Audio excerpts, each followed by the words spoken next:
स्वागत है आप लोगों का एक बार फिर से हमारे ज्ञान सरोवर के इस ऑनलाइन प्लेटफॉर्म पे। आज के वीडियो सेशन में हम आप लोगों के लिए लेकर आए हैं क्लास 12th के बायोलॉजी के चैप्टर नंबर 8 यानी कि मानव स्वास्थ्य और रोग।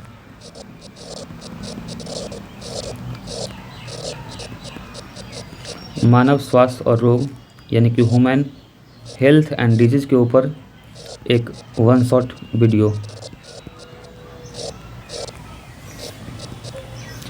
12th के बिहार बोर्ड के एग्ज़ाम में यह जो चैप्टर है, चैप्टर नंबर 8, ये कम से 15 से लेकर 25 मार्क्स के बीच आप लोगों से इस चैप्टर से पूछा जाएगा। तो यदि आप लोग हमारी इस वन शॉट को फॉलो करते हैं, इसको देखते हैं और इसको अगर कंप्लीट करते हैं तो आप अपने बोर्ड एग्ज़ाम में ये जो मार्क्स है ये कंप्लीट समझें। ठीक है, तो चैप्टर कितना इम्पोर्टेंट है और ये वीडियो कितना इम्पोर्टेंट है, आप इसका अंदाज़ा इससे लगा सकते हैं कि इस चैप्टर का वेटेज क्या है। ठीक है, हाल ही में 2024 वाले एग्ज़ाम में जो इस साल हुआ है, इसमें आप लोगों से इस चैप्टर से 3 क्वेश्चन 5 मार्क्स का पूछा गया था। और आप लोग जानते हैं कि 5 मार्क्स का क्वेश्चन आप लोग को 3 ही बनाना होता है। तो यदि इस चैप्टर को कंप्लीट किया जाए तो आपका 15 नंबर तो सीधे यहीं से आएगा। बाकी 2 मार्क्स का भी क्वेश्चन था और ऑब्जेक्टिव क्वेश्चन तो रहता ही है। ठीक है, ऑब्जेक्टिव क्वेश्चन रहता ही है। तो हम लोग बिना समय गवाए शुरू करेंगे आज अपना इस वन शॉट को। ठीक है, यदि आप लोग इस चैनल पर नए हैं तो चैनल को सब्सक्राइब करें और जितना हो सके उतना शेयर करें। आप जितना अधिक शेयर करेंगे उतना हमारा हौसला बढ़ेगा, फिर आप लोगों को हम आगे का कंटेंट भी प्रोवाइड करवाते रहेंगे। साथ में ही इस चैप्टर का PDF जो हैंड रिटन है, हाथ से लिखा गया PDF है, वो आप लोगों को अगर चाहिए, अगर प्रोवाइड करवाना हो तो हमारा ये व्हाट्सएप नंबर है। आप इस नंबर पर अपना नाम और PDF किसका चाहिए, जैसे बायो का PDF चाहिए तो बायो PDF और चैप्टर कौन सा चाहिए सो चैप्टर। ठीक है, ये लिखकर सेंड करें तो आपको PDF प्रोवाइड हो जाएगा। तो अब हम बिना समय गवाए शुरू करते हैं आज का अपना वीडियो सेशन।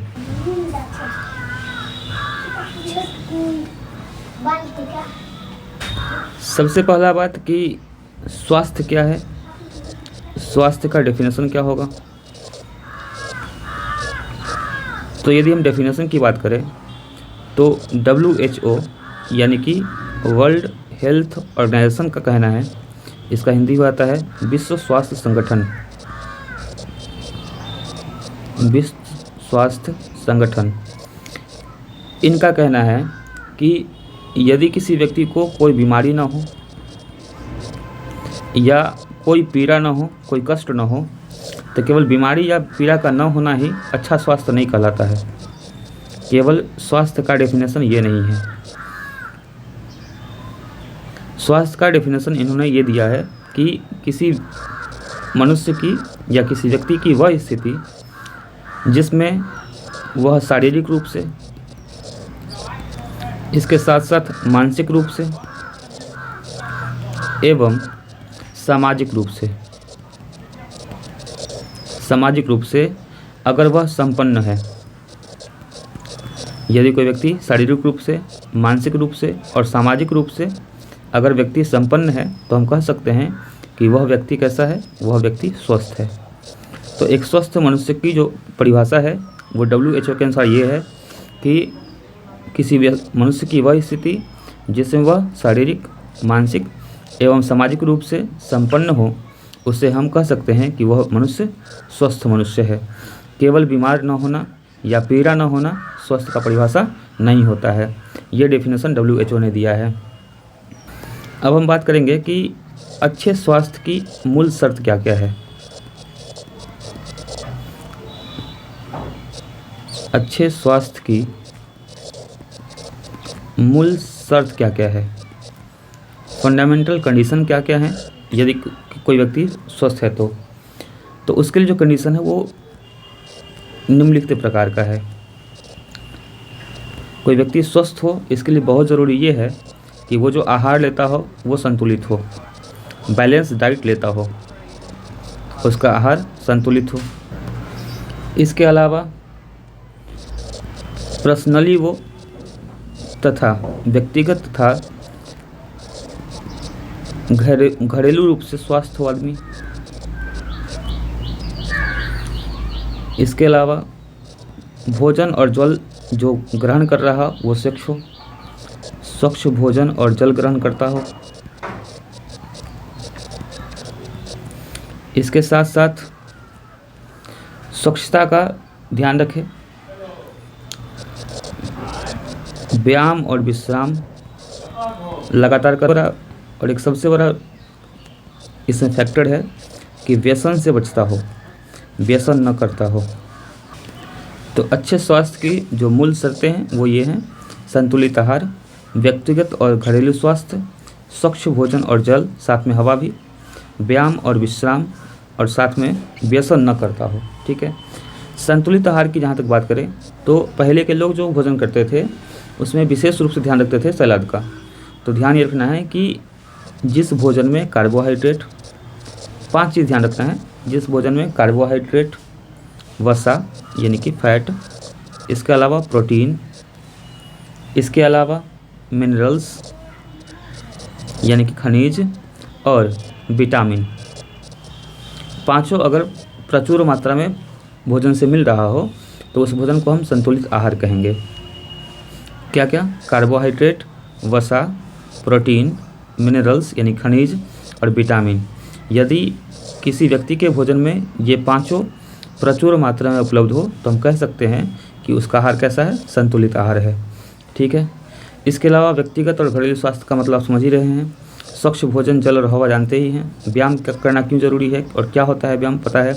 विश्राम मतलब आदमी को आराम चाहिए, कम से कम 8 घंटे का नींद चाहिए। व्यसन ना करता हो मतलब उसमें कोई बुरी आदतें ना हो, जैसे कि तंबाकू वगैरह यूज़ ना करता हो। तो ये ज़रूरी है अच्छे स्वास्थ्य के लिए। ठीक है, ये इसकी मूल शर्तें हैं। अब हम इससे आगे बढ़ेंगे और आगे पढ़ेंगे कि मानव रोग कहते। देखिए, मानव रोग जो है यानी ह्यूमन डिजीज़ जो है, इसको यदि हम क्लासीफाइड करें, अगर हम बांटें, तो मानव रोग होता है 2 प्रकार का। पहला जो प्रकार इसका है वो ये है कि शरीर के आंतरिक कारकों से होने वाले रोग, शरीर के आंतरिक कारकों से होने वाले रोग, यानी वैसी बीमारियां जो शरीर में ही किसी आंतरिक कारण से होता है। ठीक है। और दूसरा बाहरी कारणों से होने वाले रोग, बाहरी कारणों से होने वाले रोग। पहला जो है कि शरीर के आंतरिक कारणों से होने वाले रोग, अगर हम इसे बात करें तो वैसा रोग जो किसी अंग के कुपोषण, किसी अंग के कुपोषण या किसी अंग द्वारा गलत सूचना या अधूरी सूचना, गलत सूचना या अधूरी सूचना मिलने के कारण होता है, मिलने के कारण होता है, उसे हम कहते हैं शरीर के आंतरिक कारकों से होने वाले रोग। फिर से रिपीट करेंगे, किसी अंग के कुपोषण या गलत या अधूरी सूचना मिलने के कारण जो रोग उत्पन्न होता है उसे हम शरीर के आंतरिक कारकों से होने वाले रोग कहते हैं। जैसे कि आप देख सकते हैं मधुमेह में, डायबिटीज़ में ऐसा ही कुछ होता है। ठीक है। अब हम बात करेंगे बाहरी कारणों से होने वाले रोग। तो बाहरी कारणों से होने वाले जो रोग हैं, जैसे कि मौसम के कारण होने वाला रोग, जैसे कि चोट वगैरह लगने के कारण या जल जाने के कारण, ये सब जो रोग होता है ये कहलाएगा बाहरी कारणों से होने वाले रोग। अब हम बाहरी कारणों से होने वाले रोग को भी बांट सकते हैं 2 भागों में। बाहरी कारणों से होने वाले रोग को 2 भागों में बांट सकते हैं। पहला संक्रामक रोग, जो एक व्यक्ति से दूसरे व्यक्ति में फैलता है, और दूसरा असंक्रामक रोग। संक्रामक रोग और असंक्रामक रोग।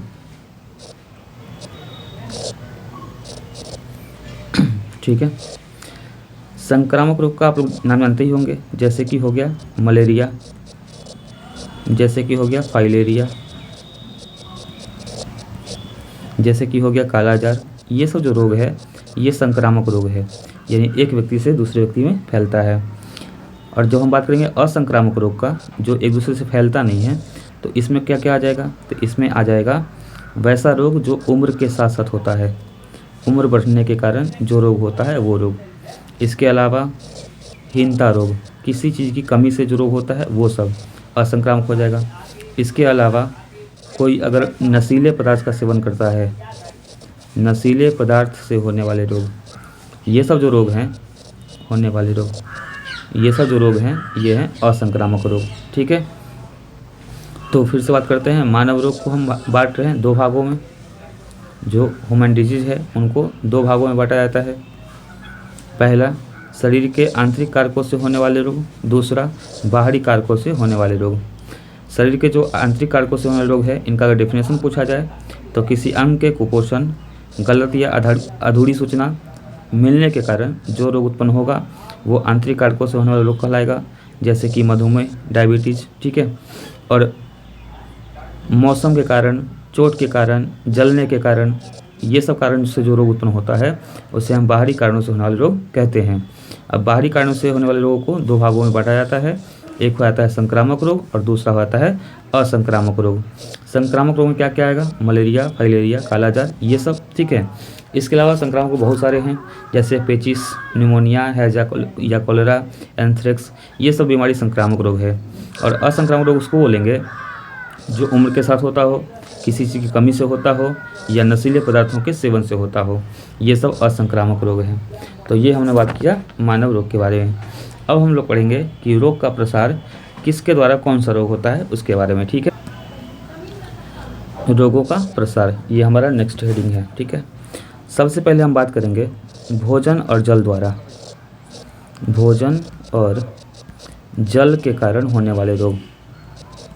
दूषित भोजन और दूषित जल अगर ग्रहण किया जाए तो कौन कौन सा रोग हो सकता है उसके बारे में। तो इसको आप लोग याद कर सकते हैं, एक छोटा सा ट्रिक बनाया है हमने हैट अप से।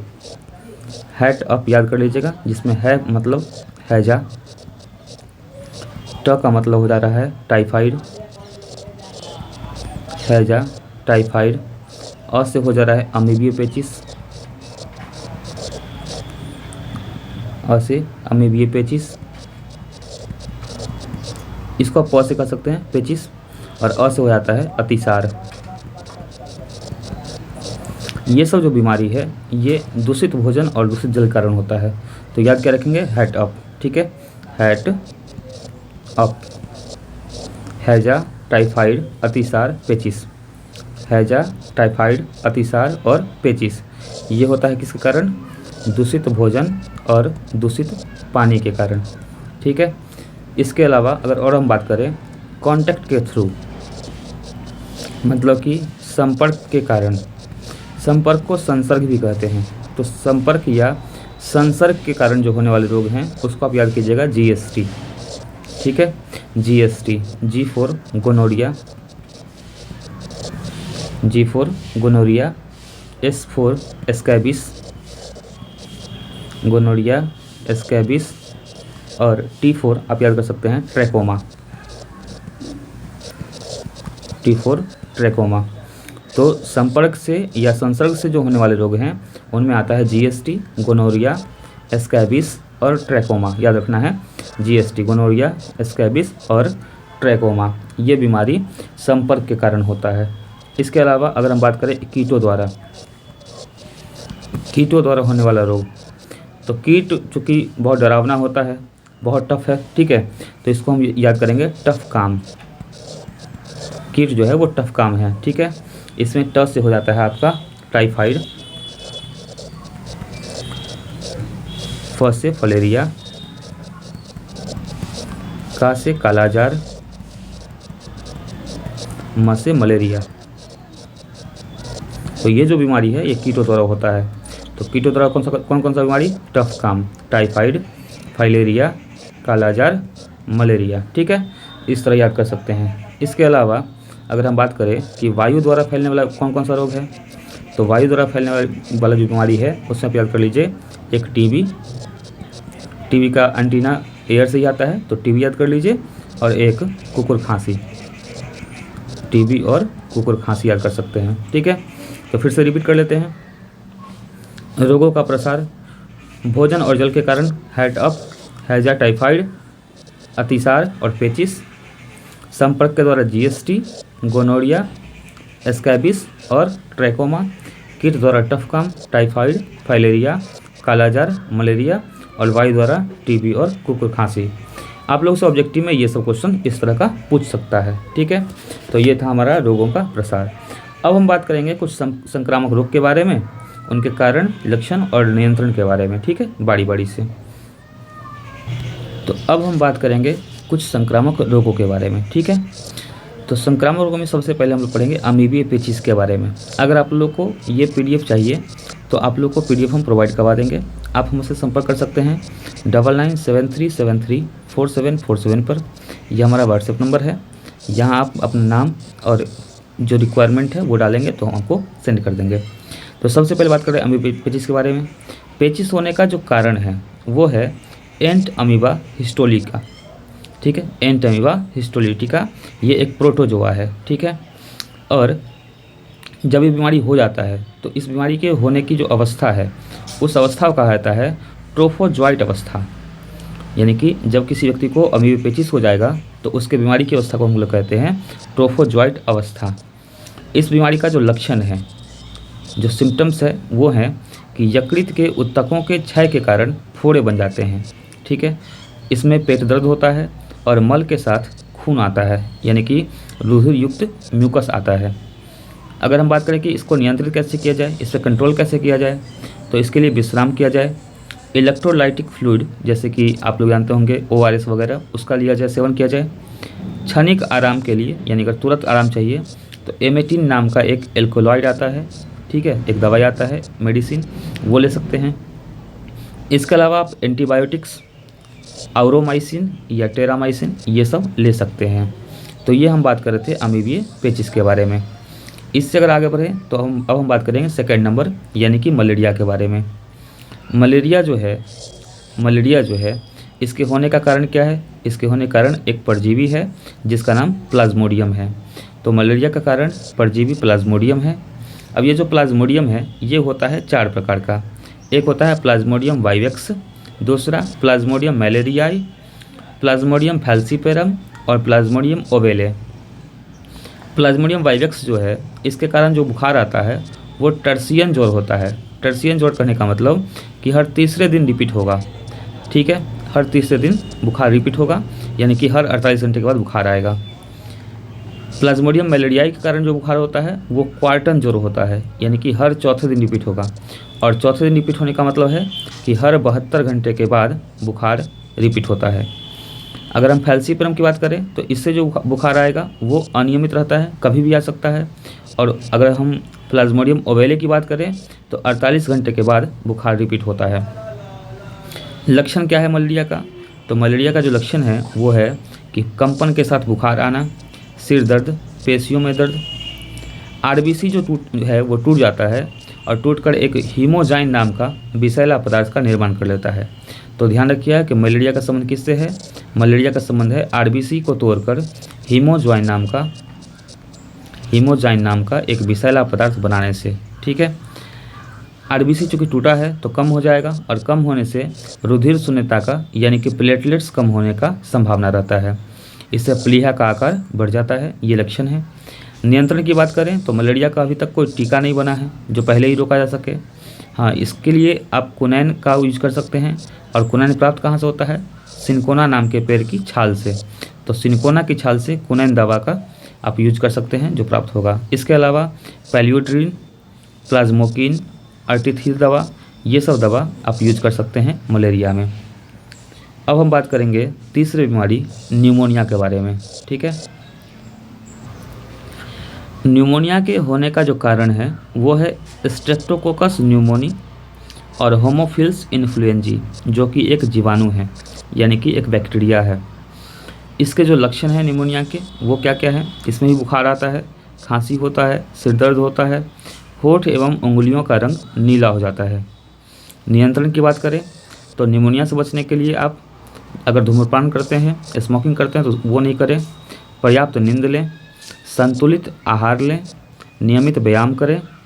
इसके अलावा इसका जो टीका है निमोनिया का उसका नाम पीसीवी है और पीपीएसवी 23 है। ठीक है, ये 2 टीकों को खोज हो चुका है निमोनिया के बारे में। अब हम बात करेंगे चौथी बीमारी का। ये सब संक्रामक रोग है। चौथे की बात करें हैजा या कॉलरा। हैजा या कॉलरा के होने का जो कारण है वो है विब्रियो कॉलेरी नाम का जीवाणु। विब्रियो कॉलेरी नाम का एक जीवाणु है, नाम सीधा याद रहेगा, कॉलरा बीमारी, कॉलेरी, विब्रियो कॉलेरी एक जीवाणु है। इस कारण से हैजा या कॉलरा होता है। इसका लक्षण क्या है कि बार बार पैखाना के साथ उल्टी होना, कमजोरी व बेचैनी होना। अगर हम नियंत्रण की बात करें तो इसके नियंत्रण के लिए आप ORS का घोल ले सकते हैं या चीनी नमक का घोल ले सकते हैं और समय पर इसका टीका लेना चाहिए। अब हम बात करेंगे एंथ्रेक्स का। हालांकि एंथ्रेक्स जो है ये एक बीमारी जानवर का है, लेकिन जानवर से मनुष्यों में फैलता है। इसका कारण क्या है? इसका कारण है बैसिलस एंथ्रेसिस। बैसिलस एंथ्रेसिस नाम से रखिएगा, एंथ्रेक्स एंथ्रेसिस, बैसिलस एंथ्रेसिस, ये भी एक प्रकार का जीवाणु है। ये जो बीमारी है ये पालतू गाय, भैंस, कुत्ता, बकरी इन सब में होता है और इनके संपर्क में रहने वाले मनुष्य में भी ये फैल जाता है। ठीक है, लक्षण क्या है? इसके लक्षण है उल्टी, दर्द, भूख में कमी, आंत में खून के साथ उल्टी, ये सब होता है। नियंत्रण की बात करें तो अभी तक एंथ्रेक्स से बचने के लिए टीका का उपयोग करना चाहिए एवं एंटीबायोटिक्स दवाइयों का उपयोग करना चाहिए। एंटीबायोटिक्स का हिंदी प्रतिजैविक होता है, तो प्रतिजैविकों का व्यवहार करना चाहिए। ठीक है, अगला जो बीमारी है वो है क्षय रोग या टीबी। क्षय रोग या टीबी, इसको ट्यूबरकुलोसिस भी कहा जाता है। टीबी के होने का जो कारण है वो क्या है? तो इसका कारण है माइकोबैक्टीरियम ट्यूबरकुलोसिस नाम का एक जीवाणु। और होता क्या है कि ये जो जीवाणु है ये ट्यूबरकुलिन नाम का एक विष का स्राव कर देता है। ठीक है, इसका लक्षण क्या है? इसका लक्षण है बुखार आना, रात में शरीर से पसीना आना, कफ के साथ खून आना, वजन में कमी होना, ये सब इसके लक्षण हैं, सिम्टम्स हैं। नियंत्रण की बात करें तो लगातार विशेष प्रतिजैविकों यानी कि दवाओं का सेवन करने से इस पर नियंत्रण ला सकते हैं। अब हम बात करेंगे अगली बीमारी का जो है टाइफाइड। टाइफाइड होने का जो कारण है वो है सल्मोनेला टाइफी नाम का जीवाणु, यानी ये भी जीवाणु से होता है, सल्मोनेला टाइफी नाम के जीवाणु से। इसका लक्षण क्या है? सिर दर्द, अमाशय में दर्द, मानसिक तनाव, ये सब होना। इसके जो नियंत्रण के लिए हम उपाय कर सकते हैं वो क्या क्या है? प्रतिजैविकी के द्वारा नियंत्रण यानी कि एंटीबायोटिक्स ले सकते हैं, तरल भोजन करना चाहिए जो आसानी से पच सके, और इसके अलावा इसके टीके उपलब्ध हैं। एंटीबैक्टीरियल टीका जिसको TAB कहते हैं वो उसका उपयोग कर सकते हैं। अगला बीमारी है इन्फ्लुएंजा जिसको हम लोग फ्लू भी कहते हैं। फ्लू होने का जो कारण है वो है मिक्सोवायरस जो कि एक विषाणु है और इस विषाणु के बहुत सारे स्ट्रेन होते हैं जिसके कारण से इन्फ्लुएंजा होता है। और चूँकि विषाणु के बहुत सारे स्ट्रेन हैं इसलिए इसके टीका इसका खोजना थोड़ा मुश्किल है।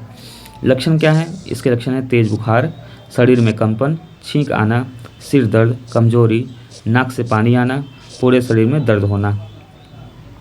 इसके नियंत्रण के लिए अभी तक कोई प्रभावी दवा नहीं बन सका है क्योंकि इसमें बहुत सारे स्ट्रेन होते हैं, किसी एक का बनाएंगे दूसरा हो जाएगा। फिर इसके लिए हम लोग एस्पिरिन या आराम करने से थोड़ी सी राहत मिल सकती है।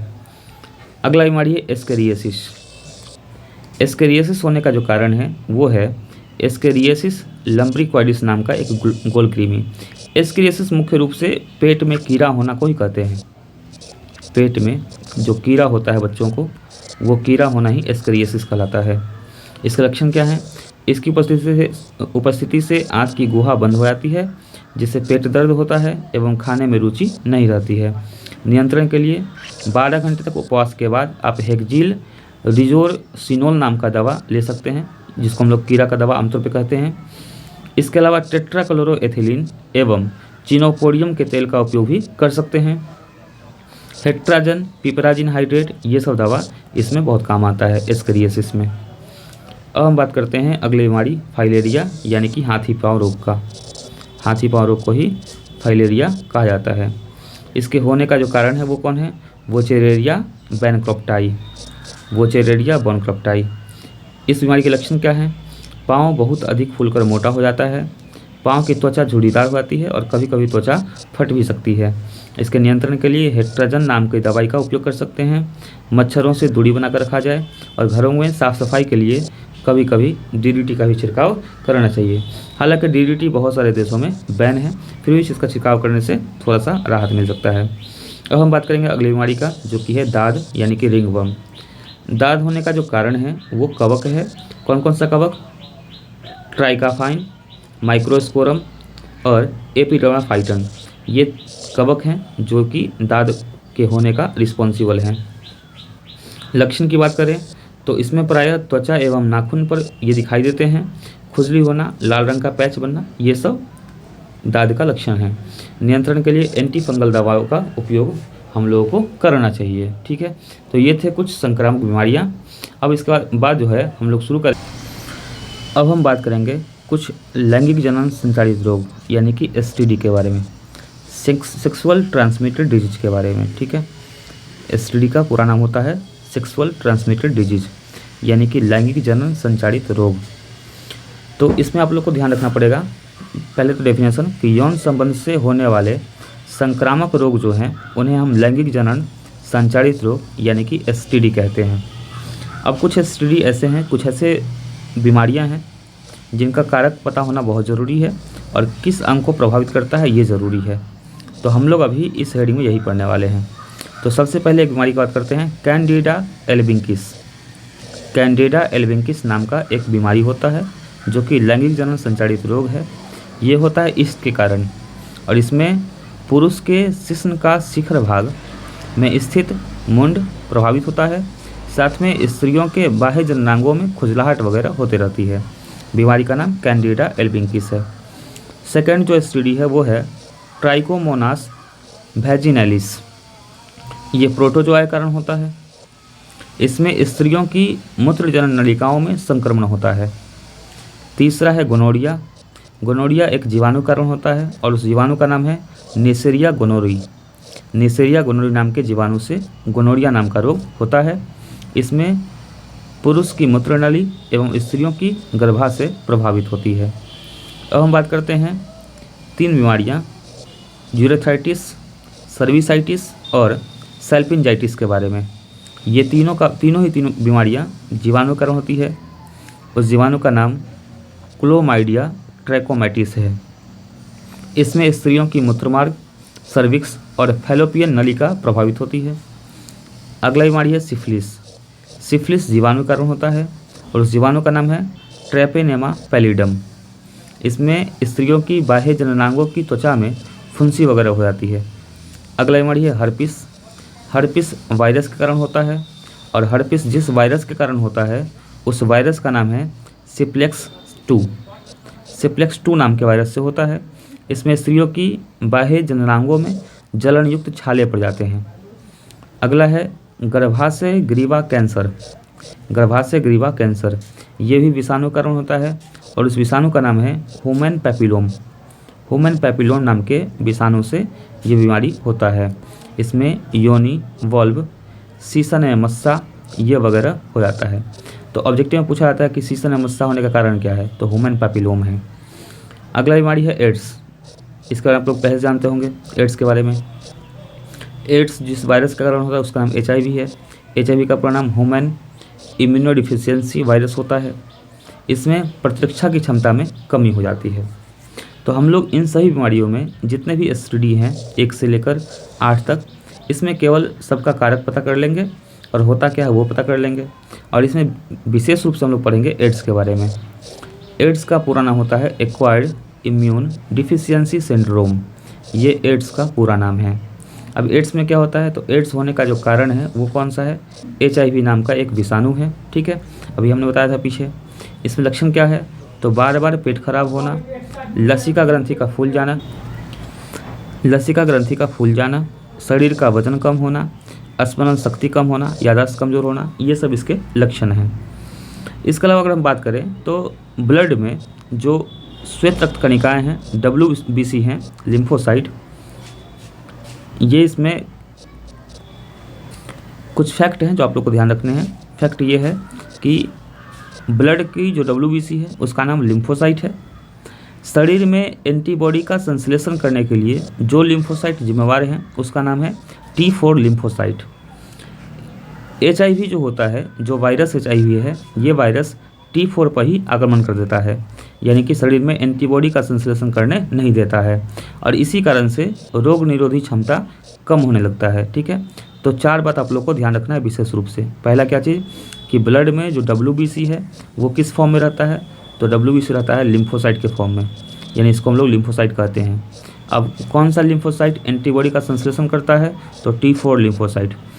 HIV क्या करता है, तो उसी T4 पर आक्रमण करता है और इसी कारण से एंटीबॉडी का संश्लेषण नहीं हो पाएगा और एंटीबॉडी ही बीमारी को रोकता है, तो इस कारण से रोग निरोधी क्षमता कम हो जाता है। ठीक है, अगर हम बात करें कि एड्स फैलता कैसे है, तो एड्स का जो प्रसारण है, यानी जो फैलता है संभोग द्वारा, इसके अलावा रुधिर आधान द्वारा, इसके अलावा संक्रमित इंजेक्शन का उपयोग करना। किसी को अगर HIV पहले से है, मतलब एड्स पहले से है, अगर उसी इंजेक्शन का उपयोग दूसरे में किया जाए तो उससे फैलता है। रोकथाम के लिए क्या करना चाहिए, तो रोकथाम के लिए अनैतिक यौन संबंधों से अपने आप को दूर रखना चाहिए। इंजेक्शन का उपयोग एक बार ही करना चाहिए। दूसरे के सामान जैसे कि टूथब्रश, रेजर, इन सब का उपयोग न करना चाहिए। तो ये था एड्स के बारे में। अब हम बात करेंगे रेबीज के बारे में। रेबीज आमतौर पर कुत्ता काटने से हमारे आसपास ज़्यादा होता है। रेबीज का कारण क्या है, तो रेबीज का कारण है रैबिडी वायरस, जो कि एक विषाणु है। सर्वप्रथम रेबीज के वायरस को किसने देखा, तो लुई पास्चर ने देखा। इससे प्रभावित कौन कौन होता है, तो प्रभावित कुत्ता है, चमगादड़ है और गिद्दड़ है। इसके लक्षण क्या हैं, तो अगर ये काट ले तो हमारे सिर दर्द, गर्दन में दर्द, सामान्य बुखार, क्रोध व चिड़चिड़ापन आता है। ये ऐसा बीमारी है जिसमें अगर मनुष्य ठीक से प्रभावित हुआ है तो 3 से 4 दिनों में व्यक्ति मर जाता है। इस बीमारी में रोगी पानी से डरता है और इस बीमारी को हम लोग हाइड्रोफोबिया भी कहते हैं। तो रेबीज को ही हाइड्रोफोबिया भी कहा जाता है। इसके रोकथाम के लिए टीका बनाया गया है जो HDCV और RVA है। इसके अलावा एंटी रेबीज सीरम का भी उपयोग किया जा सकता है। ठीक है, तो ये था कुछ STD के बारे में, लैंगिक जनन संचारित रोग यानी STD के बारे में। अब हम लोग बात करेंगे थोड़ा सा प्रतिरक्षा तंत्र के ऊपर। असंक्राम्यता या प्रतिरक्षा तंत्र। प्रतिरक्षा तंत्र क्या होता है, तो हमारे शरीर में संक्रमण से रक्षा करने वाले जो तंत्र हैं उनका नाम प्रतिरक्षा तंत्र है। प्रतिरक्षा तंत्र के अध्ययन को कहा जाता है प्रतिरक्षा विज्ञान। ये कुछ फैक्ट है। इसके अलावा अगर हम प्रतिरक्षा तंत्र को डिवाइड करना चाहें तो प्रतिरक्षा तंत्र 2 प्रकार के होते हैं, एक अंतर्जात प्रतिरक्षा तंत्र और दूसरा उपार्जित या अनुकूलित प्रतिरक्षा तंत्र। अब ये अंतर्जात कैसा होता है, तो नाम से ही क्लियर है, अंतर्जात मतलब हमारे बॉडी के अंदर। तो यह शरीर के अंदर बाहरी कारकों को प्रवेश करने नहीं देता है, यानी जो भी हमारे किसी बीमारी के कारण हैं, जो भी एंटीजन हैं, उनको हमारे शरीर में प्रवेश करने नहीं देता है। कौन, अंतर्जात प्रतिरक्षा तंत्र। यह 4 प्रकार की रोधिकाओं से बना होता है।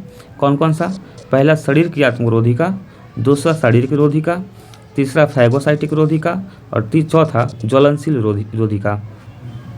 पहला जो है शरीर क्रियात्मक रोधिका, इसका काम क्या है, तो यह शरीर का श्रवण, टेम्परेचर मैनेजमेंट, pH मैनेजमेंट, रोगजनक सूक्ष्मजीवों की वृद्धि होने से रोकना, ये सब काम करता है। ठीक है, यानी कि टेम्परेचर से बॉडी को एडजस्ट करना, ये सब काम किसका है, शरीर क्रियात्मक रोधिका का। शारीरिक रोधिका क्या करता है, तो यह बाहरी कारकों को प्रवेश नहीं करने देता है, जैसे हमारा त्वचा हो गया, म्यूकस हो गया, ये सब हमारा कैसा है, शारीरिक रोधिका है।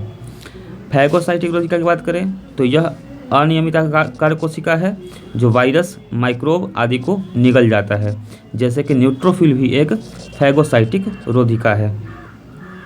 ज्वलनशील रोधिका की बात करें तो चोट लगने से त्वचा का फूलना, लाल होना, दर्द होना, इन सब को ठीक करने के लिए ज्वलनशील रोधिका जो है एक अपना केमिकल स्राव करता है जिसका नाम हिस्टामिन है, और ये हिस्टामिन उस जगह को फुलफिल कर देता है।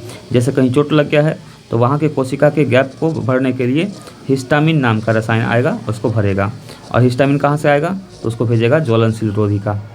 अब हम बात करते हैं उपार्जित या अनुकूली प्रतिरक्षा तंत्र के बारे में। तो इसमें एक पावर होता है कि यह सूक्ष्म जीवों को पहचान सकता है। कौन? उपार्जित या अनुकूली प्रतिरक्षा तंत्र। अब इसमें भी दो प्रकार की कोशिकाएं भाग लेती हैं। पहला लिम्फोसाइट कोशिका और दूसरा वह एंटीबॉडी जो एंटीजन का विरोध करता है। लिम्फोसाइट कोशिका को अगर डिवाइड करें तो ये लिम्फोसाइट कोशिका भी होता है दो प्रकार का। एक होता है टी लिम्फोसाइट और दूसरा होता है बी लिम्फोसाइट। लिम्फोसाइट को कोशिका कह सकते हैं, तो टी लिम्फोसाइट या टी कोशिका, बी लिम्फोसाइट या बी कोशिका। टी लिम्फोसाइट जो है ये अस्थि मज्जा में बनता है और थाइमस से होकर गुजरता है, जबकि बी लिम्फोसाइट भी अस्थि मज्जा में ही बनता है और इसको हम स्पेशल नाम देते हैं।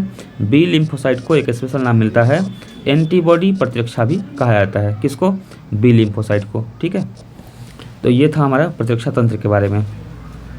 अब हम बात करते हैं प्राथमिक एवं द्वितीयक अनुक्रिया क्या होता है। तो देखिए, जब भी हमारे बॉडी में कोई बीमारी पहली बार होगा, जैसे सर्दी हुआ है आदमी को, तो सर्दी का जो एंटीजन है जब हमारे बॉडी में प्रवेश करता है तो उसको ठीक करने के लिए हमारा जो बॉडी है एंटीबॉडी तैयार करता है। तो जब पहली बार एंटीबॉडी तैयार करेगा तो इसको थोड़ा सा समय लगता है। तो इस एंटीजन को भगाने के लिए जो एंटीबॉडी तैयार कर रहा है इसमें कुछ समय लग जाता है। तो पहली बार जब ये घटना होता है तो इसको हम लोग प्राथमिक अनुक्रिया कहते हैं।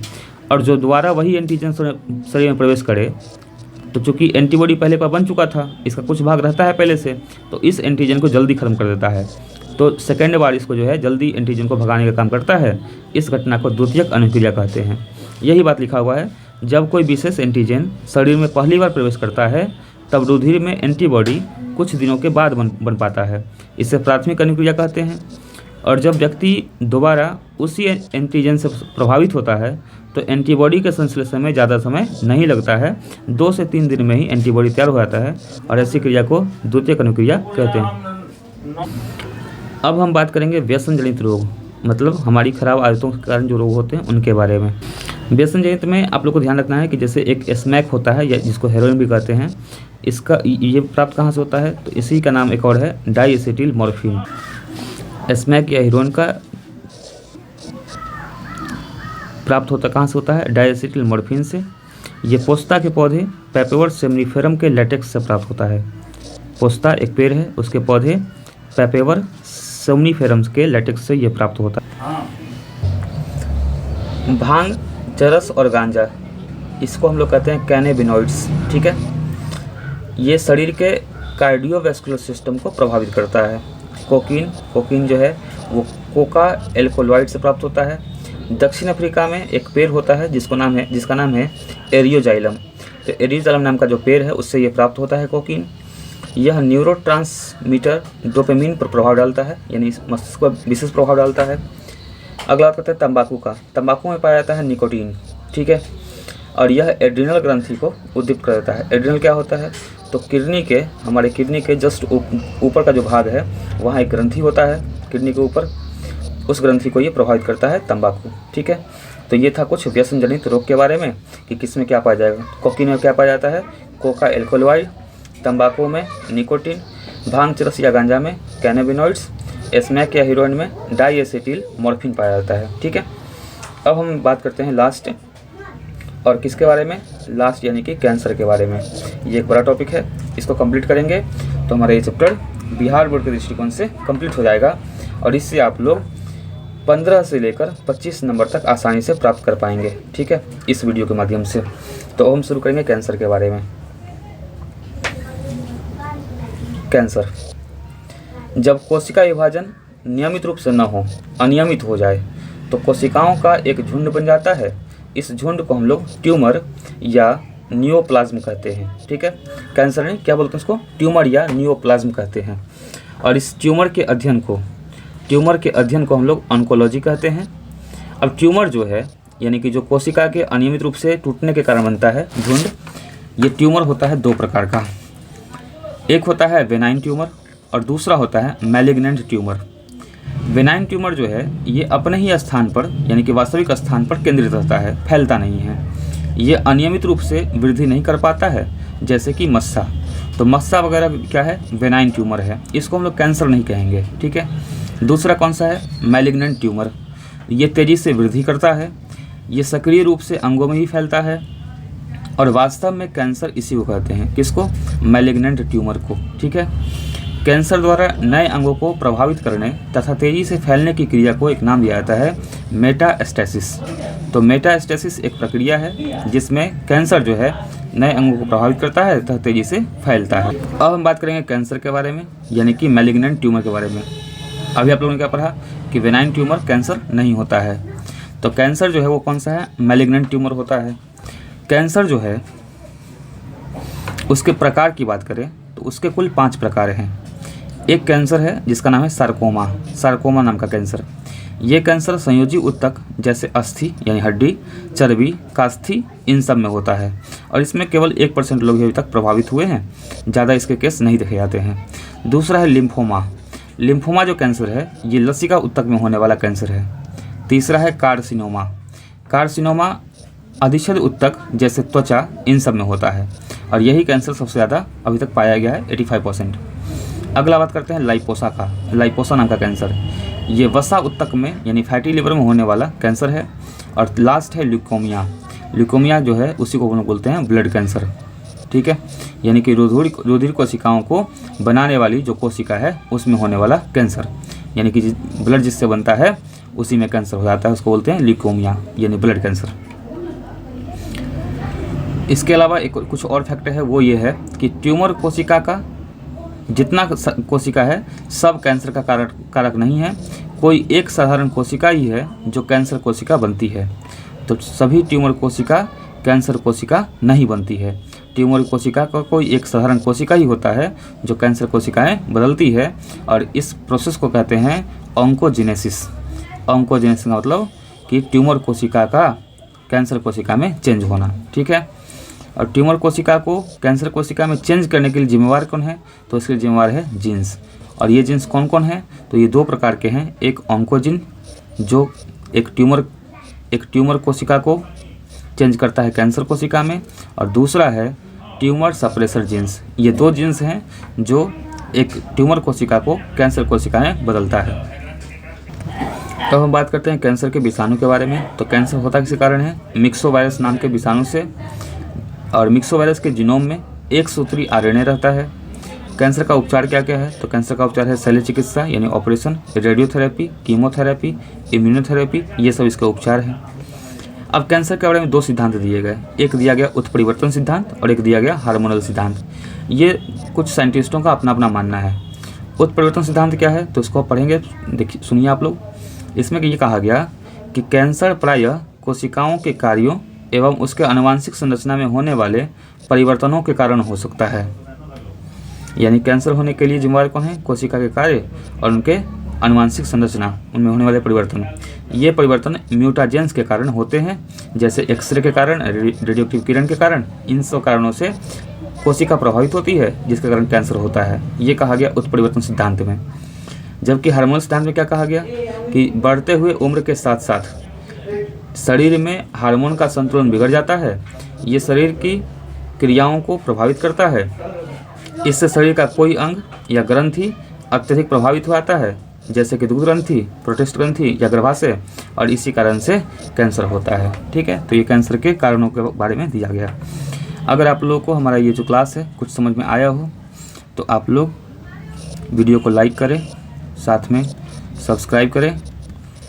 और अगर आप लोगों को और भी एम्फेटिक चाहिए और भी आपको वीडियो चाहिए, तो जिस क्लास का वीडियो चाहिए या जिस सब्जेक्ट का वीडियो चाहिए उसके लिए आप लोग कमेंट करें। आप लोग को यथासंभव प्रोवाइड कराने के लिए मैं तत्पर रहूँगा। ठीक है, तब तक के लिए धन्यवाद। अगर आपको ये PDF चाहिए तो आप हमारे मोबाइल नंबर पे व्हाट्सएप कर सकते हैं, जिसमें आपको अपना नाम लिखना है और PDF किसका चाहिए वो लिखना है, तो आप लोग को प्रोवाइड कर दिया जाएगा।